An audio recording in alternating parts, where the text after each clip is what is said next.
আর এই ঘোষণার মধ্যে মধ্যে আরো একটা গুরুত্বপূর্ণ ঘোষণার কথা জানি নাকি, দিয়ে দেওয়া নিয়ে মুখ্যমন্ত্রী মমতা বন্দ্যোপাধ্যায়ের ঘোষণা। কি সেই ঘোষণা? মার্চ থেকে বকেয়া ডিএ পাবেন সরকারি কর্মীরা, এমনটাই পোস্ট করেছেন মুখ্যমন্ত্রী মমতা বন্দ্যোপাধ্যায়। অর্থাৎ মজ্জেম ভাতা বৃদ্ধির ঘোষণা, পুরোহিত ভাতা বৃদ্ধি ঘোষণার পর এবার ডিএ দেওয়ার ঘোষণার কথা করছেন মুখ্যমন্ত্রী মমতা বন্দ্যোপাধ্যায়। মার্চ থেকেই বকেয়া ডিএ পাবেন সরকারি কর্মচারীরা, এই কথা উল্লেখ করা হয়েছে। মুখ্যমন্ত্রী মমতা বন্দ্যোপাধ্যায় সেই পোস্ট করেছেন, বকেয়া ডিএ মার্চ থেকেই পেয়ে যাবেন সরকারি কর্মীরা। এই বিষয়ে জানাবেন আমাদেরকে শ্রেয়সী আমাদের সঙ্গে রয়েছেন প্রতিনিধি টেলিফোন লাইনে। শ্রেয়সী, মুখ্যমন্ত্রী আবার এক্ষুনি তিনি সোশ্যাল মিডিয়াতে ঘোষণা করলেন যে এক্ষেত্রে তিনি বলছেন যে সমস্ত সেক্ষেত্রে সরকারি যারা এমপ্লয়ি রয়েছেন, পেনশনার রয়েছেন এবং সেক্ষেত্রে যারা টিচার রয়েছেন, নন টিচিং স্টাফ রয়েছেন, এর পাশাপাশি এক্ষেত্রে বিভিন্ন যে এমপ্লয়ি পেনশনার রয়েছেন যারা গ্রান্টিং এড ইনস্টিটিউশন যেরকম পঞ্চায়েত, মিউনিসিপ্যাল বডিজ এবং অন্যান্য লোকাল বডিজে কাজ করেন,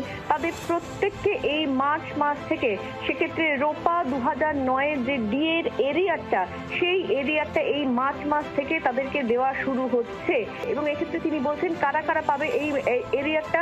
সেক্ষেত্রে তিনি স্পষ্টত যেটা বলছেন যে এক্ষেত্রে এই এরিয়ারটা পাবেন হচ্ছে সমস্ত সরকারি সেক্ষেত্রে যারা কর্মীরা রয়েছেন অর্থাৎ এমপ্লয়িজরা রয়েছেন, যারা পেনশনাররা রয়েছেন তারা, এছাড়াও টিচার এবং নন টিচিং স্টাফ যারা রয়েছেন তারা, বিভিন্ন এডুকেশন ইনস্টিটিউশনের, এর পাশাপাশি বিভিন্ন ইনস্টিটিউট গ্র্যান্টিং এড যে ইনস্টিটিউশনগুলো রয়েছে অর্থাৎ পঞ্চায়েত, মিউনিসিপ্যাল বডিজ এবং লোকাল বডিজের যে এই ধরনের যে গ্র্যান্টিং এড ইনস্টিটিউশনগুলো রয়েছে, সেই ইনস্টিটিউশনে যারা এমপ্লয়িজরা রয়েছেন এবং যারা পেনশনাররা রয়েছে তাদের প্রত্যেককে কিন্তু এই মার্চ মাস থেকে 2009-এর যে ডিএর যে এরিয়ারটা, সেই এরিয়ারটা এই মার্চ মাস থেকে অর্থাৎ এই চলতি মার্চ মাস থেকেই তাদেরকে দিয়ে দেওয়া হবে, এমনটাই কিন্তু মুখ্যমন্ত্রী তিনি ঘোষণা করছেন সোশ্যাল মিডিয়ায়।